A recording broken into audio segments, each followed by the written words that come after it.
할렐루야. 읽은 본문의 말씀을 중심으로 해서 사울의 무리수라고 하는 제목으로 하나님 말씀 증거하도록 하겠습니다. 블레셋 군대를 향한 요나단의 선제 타격으로 말미암아 이 전투에서 승기를 잡게 된 이스라엘 백성들은 이 기세를 그대로 몰아서 이제 블레셋 군대를 완전히 소탕할 절호의 기회를 맞이하게 되었습니다. 그런데 지난주에도 말씀을 드렸다시피 사울 왕이 계속 해야 할 일은 하지 않고 헛발질을 하고 있는 모습을 우리가 볼 수 있다 했는데, 오늘 본문 속에도 그 사울의 헛발질이 계속되고 있는 것을 볼 수 있습니다. 특별히 오늘 본문 속에 기록되어 있는 이 사울의 잘못, 사울의 무리수는 바로 성급하게 맹세를 한 일이었습니다. 맹세를 한 일, 그 일이 참 잘못된 일이었다라고 하는 것을 성경이 오늘 말씀하고 있어요. 본문 45절을 보시면 사울이 백성들에게 맹세를 시켜서 이렇게 말합니다. 저녁 곧 내가 내 원수에게 보복하는 때까지 아무 음식물이든지 먹는 사람은 무엇을 받을지어다?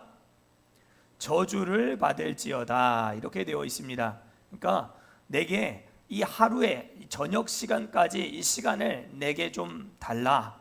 내 능력을 보일 수 있는 시간이 내게는 좀 필요하다. 이미 자신의 아들인 이 요나단의 선제 타격으로 말미암아 블레셋 군대에 거의 초전박살이 나고 거의 다 도망가고 떠나가고 있는 상황이기는 하지만 사울이 전투에 있어서 중요한 역할을 하지 못했다고 생각했던 것 같아요.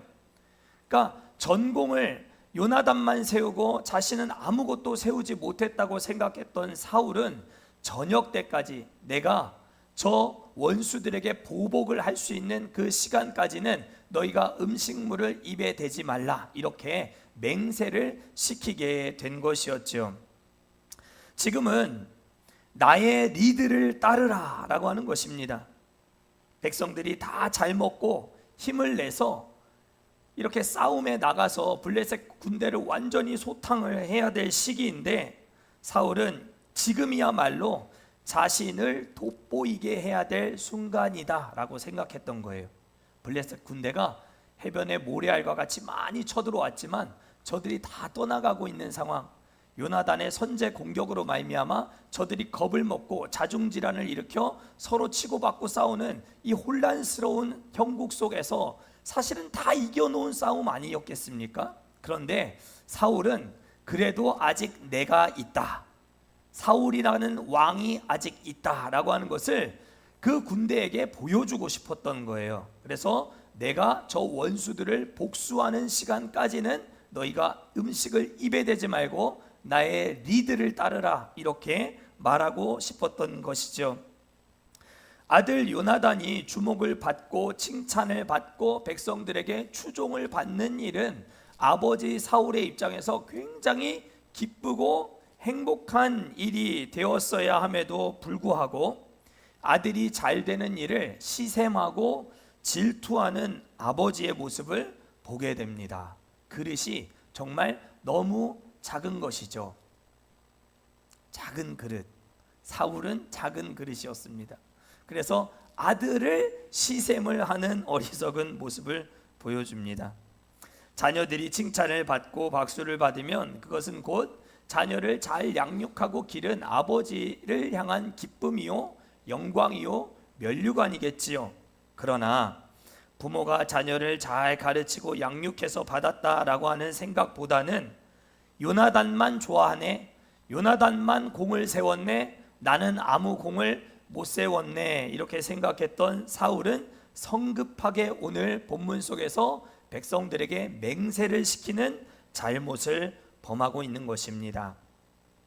어렸을 때 저희 두 자녀 주은이, 진석이가 유치원계의 서울대라고 불리는 무려 15대 1의 경쟁률을 뚫고 강남 유치원이라고 하는 것을 졸업했습니다. 이게 엄청난 겁니다. 여러분들은 잘 모르시죠?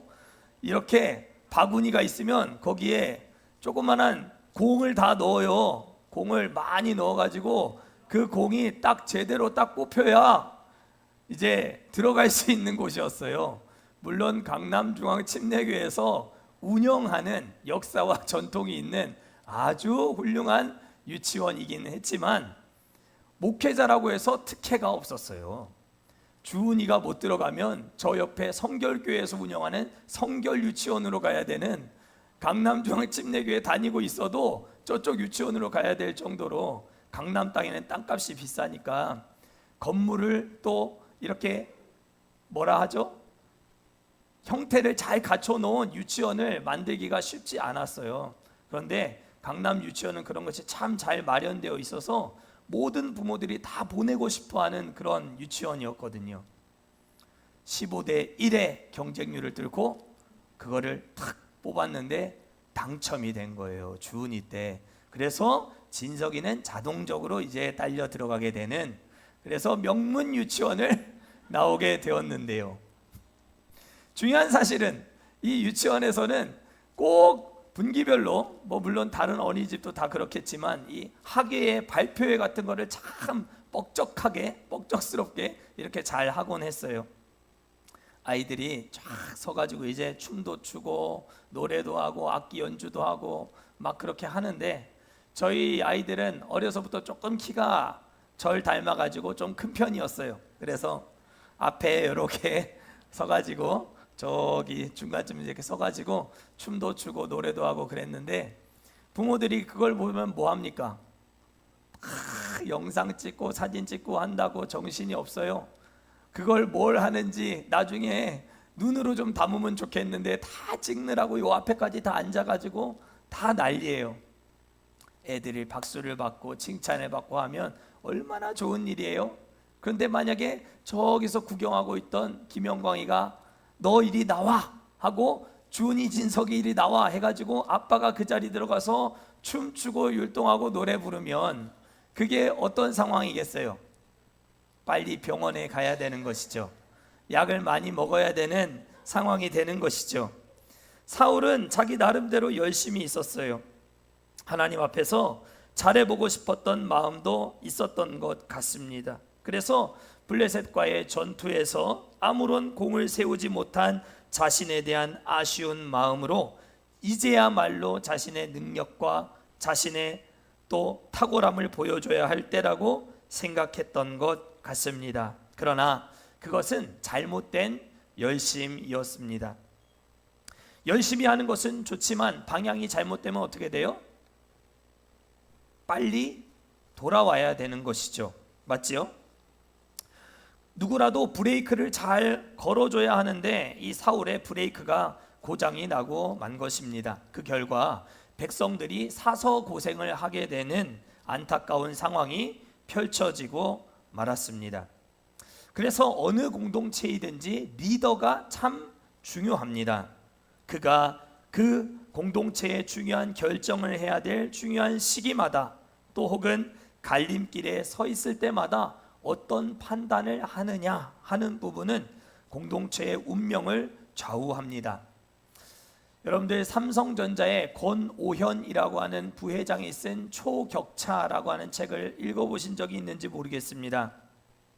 그 책을 보면 리더, 이 땅에 살아가고 있는 모든 리더의 네 부류의 리더에 대해서 말을 하고 있는 것을 볼 수 있어요. 리더는 크게 네 가지 타입이 있다라고 하는 것이죠. 똑부, 똑개, 멍부, 멍개. 들어보셨습니까? 똑부, 똑개, 멍부, 멍개. 여기서 말하는 마지막 멍개는 멍게 비빔밥의 멍게를 말하는 것은 아니죠. 똑부는 뭘까요? 첫 번째 똑부, 똑똑하고 부지런한 리더 맞습니다. 역시 수준이 있는 통영입니다. 강남에선 몰라요, 이런 걸. 전혀 몰라요. 전혀 몰라. 수준이 있어요, 역시. 똑똑하고 부지런한 사람, 맡겨진 일을 굉장히 잘 해내는 사람을 말합니다. 그러나 똑개 타입의 리더는 스스로 혼자 일을 너무 잘하기 때문에 주변을 돌아보지 않고 오직 결과 위주의 좋은 성과를 내는 일에만 오직 혈안이 되어 있는 그런 경우가 많습니다. 차도남, 차가운 도시의 남자, 역시 수준이 있으십니다. 두 번째 똑개는 무엇일까요? 당연히 똑똑하고 게으른 사람 말하는 것이겠죠. 철저히 효율적이고 전략적인 사고를 가지고 내가 딱 판단했을 때 이건 우리 공동체에 지금 당장에 급한 일이 아니야, 조금 뒤로 미뤄도 돼, 과감하게 안 해도 돼, 이거를 딱딱 결정을 지어주는 똑똑하고 게으른 리더. 조금은 일을 안 하는 듯 보이지만 현명하게 공동체가 바른 방향으로 갈 수 있도록 잔가지들을 잘 쳐주는 그런 역할을 잘 하기 때문에 부하 직원들이 다른 일에 스트레스를 받지 않도록 때로는 총대를 메고 과감하게 끊어낼 줄 아는 그런 리더를 똑개라고 합니다. 큰 그림을 보며 다른 사람들이 여유를 가지고 우리 공동체의 일에 스스로 자발적으로 능동적으로 기쁨으로 임할 수 있도록 유도를 잘 해내는 사람, 그 사람을 두고 똑개 리더라고 합니다. 아주 수가 높은 사람인 것이죠. 세 번째, 멍부는 무엇일까요? 멍청하고 부지런한 사람입니다. 리더인데 조금 아쉽고 너무 부지런한 거예요. 조직에서 아주 제일 위험한 사람입니다. 중요하지 않은 일에 쓸데없이 일에 목숨을 걸어요. 열심을 내어서 조직의 피해를 극대화하는 어리석은 리더입니다. 정작 해야 할 일은 신경도 안 쓰고 자신이 잘할 수 있다고 생각하는 일에만 혈안이 되어 있는 사람. 한마디로 맡겨진 일보다는 자기가 하고 싶은 일에 목숨 거는 사람. 그런 사람 밑에 있으면 여러분들 어떻게 되겠어요? 굉장히 공동체가 힘들어집니다. 이런 리더는 조직 내에서 일을 맡길 때 배치를 아주 신중하게 잘 고려해야 하는 사람입니다. 마지막 멍게, 멍청하고 게으른 사람. 아쉽지만 너무 안타깝지만 팀의 승리 기여도에 아무런 역할을 하지 못하는, 오랜 시간이 지나도 조직에 큰 기여도 없고 또 아무 일도 안 하기 때문에 피해도 없고 공로도 없는 그런 사람, 한마디로 있으나마나한 사람인 경우가 이 멍게 리더십인 경우가 많아요. 주어진 일이나 하고 싶은 일이나 아무것도 다 잘 해내려거나 열심을 내지 않는 사람, 무기력증에 빠져 있는, 뭔가 열심히 하고 싶지 않는, 의욕이 떨어져 있는 그런 리더인 것이죠. 그래서 리더십 분야에서는 차라리 이 멍게가 멍부보다 낫다라고 하는 말이 있어요. 조직에 해를 끼치지 않고 그냥 의욕이 조금 떨어져 있을 뿐 자신이 하고 싶은 일에만 열심을 내서 조직을 망가뜨리는 사람보다는 그래도 아무것도 안 하는 것이 낫다, 이렇게 보고 있는 경우들이 있는 것이죠. 사울의 경우로 보면 어떤 타입의 리더였을까요?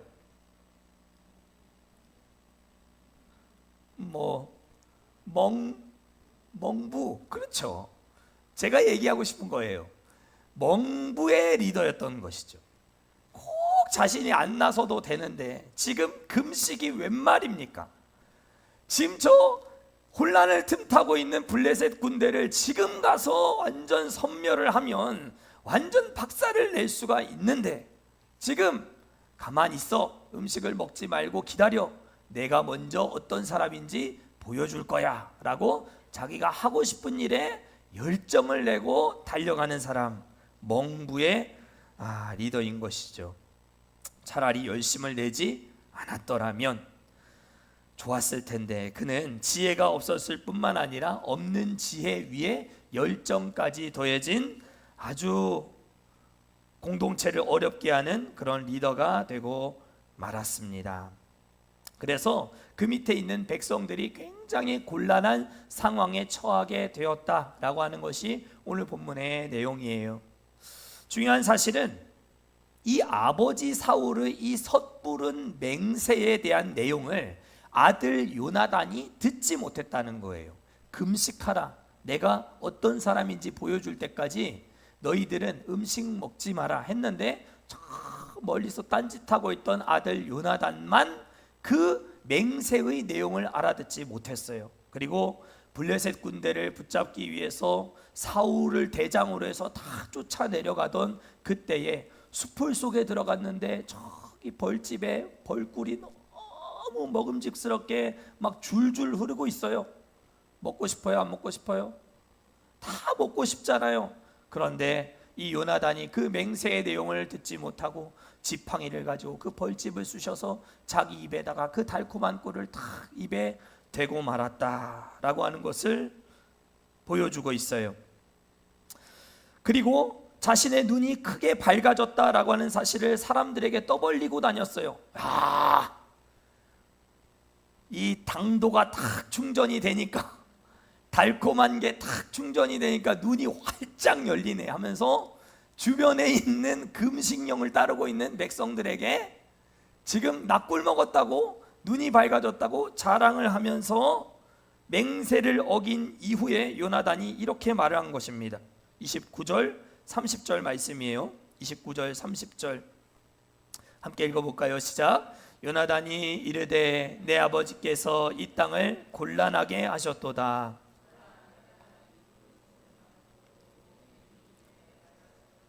하물며 백성이 오늘 그 대적에게서 탈취하여 얻은 것을 임의로 먹었더라면 블레셋 사람을 살육함이 더욱 많지 아니하였겠느냐. 아멘.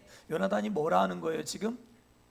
내 아버지께서 허튼 짓을 해서 이 땅이 곤란하게 되었도다. 우리가 이 꿀을 먹고 눈이 밝아졌다면 지금 저 블레셋 군대를 완전히 우리가 다 때려 죽일 수 있었을 텐데 라고 지금 아주 합리적이고 똑똑한 말을 하고 있는 거예요. 요나단은 아마도 똑부 타입의 리더였을 것이 분명하다라고 하는 것이 짐작이 되지요.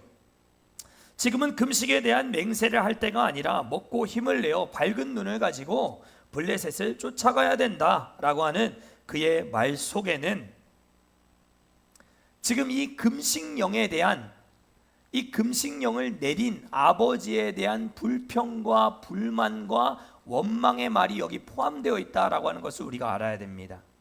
29절 내 아버지께서 이 땅을 어떻게 하셨도다? 곤란하게 하셨도다. 내 아버지가 지금 뜬금없이 뜬금포로 지금 갑자기 자기 하고 싶어하는, 자기 능력을 과시하고 싶어하는 이런 일들을 통해서 백성들에게 금식을 내린 것은 이 땅을 곤란하게 만든 일이다 라고 하는 리더에 대한 아주 불만족스럽고 원망스러운 말을 아버지에게 한 것이 아니라 백성 중 한 사람에게 했다라고 본문은 말하고 있습니다. 사울의 성급했던 맹세도 문제긴 문제였지만 요나단의 태도 역시 하나님은 결코 옳은 일이다 그렇게 여기지 않으셨습니다. 요나단이 꿀을 찍어 먹는 행위 자체도 문제였지만 무엇보다 공동체의 리더를 향한 불평과 불만과 원망이 리더를 향한 기도의 제목이 되도록 해야지, 백성들로 하여금 다 같이 원망하고 다 같이 불평하게 만들고 다 같이 손가락질하게 만드는 일로 만든 이 일에 대해서 하나님은 절대 기쁘게 여기지 않으셨다라고 하는 것입니다. 리더를 깎아내리고 원망의 말을 쏟아내었던 요나단, 사울의 성급했던 맹세도 문제였지만 이 맹세는 하나님 앞에서 했던 약속이었습니다. 그러니까 하나님이 사울 왕 자체가 행한 그 맹세 자체를 부정하지 않으셨다라고 하는 것을 기억해야 해요. 더 큰 문제는 요나단이 이 약속의 내용을 제대로 전달받지 못했다는 것, 그리고 이후에 아버지 사울을 백성들 앞에서 아버지는 어리석은 자다, 이 땅을 오히려 혼란스럽게 곤란하게 만든 사람이다 라고 리더십에 흠집을 내는 태도를 보였다는 것, 이것이 훨씬 더 큰 문제였음을 성경이 오늘 우리에게 말씀하고 있다는 것입니다. 자, 하나님은 사울의 편을 들어주셨을까요? 요나단의 편을 들어주셨을까요?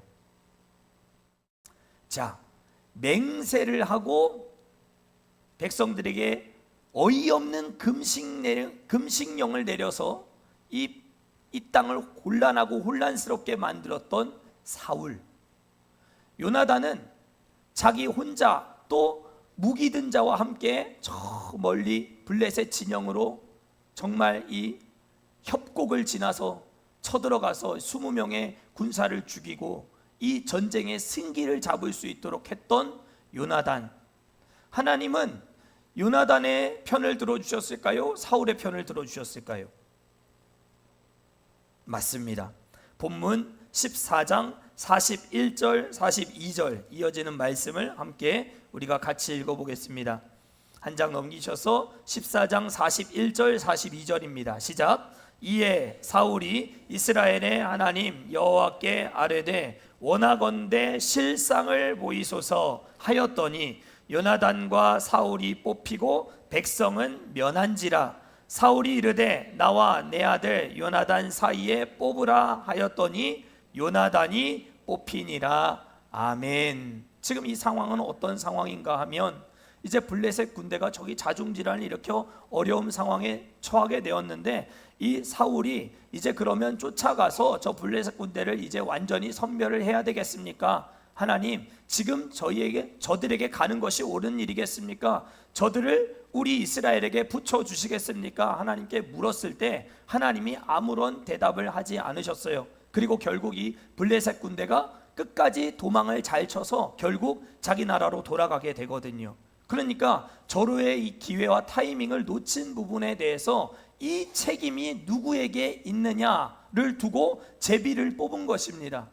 그 제비를 뽑았을 때 백성들은 다 면하게 되고 두 사람 남게 된 거예요. 사울과 요나단 두 사람 딱 뽑혔는데 거기서도 또 책임을 물어야 될 사람을 뽑았을 때 누가 뽑혔다는 거예요?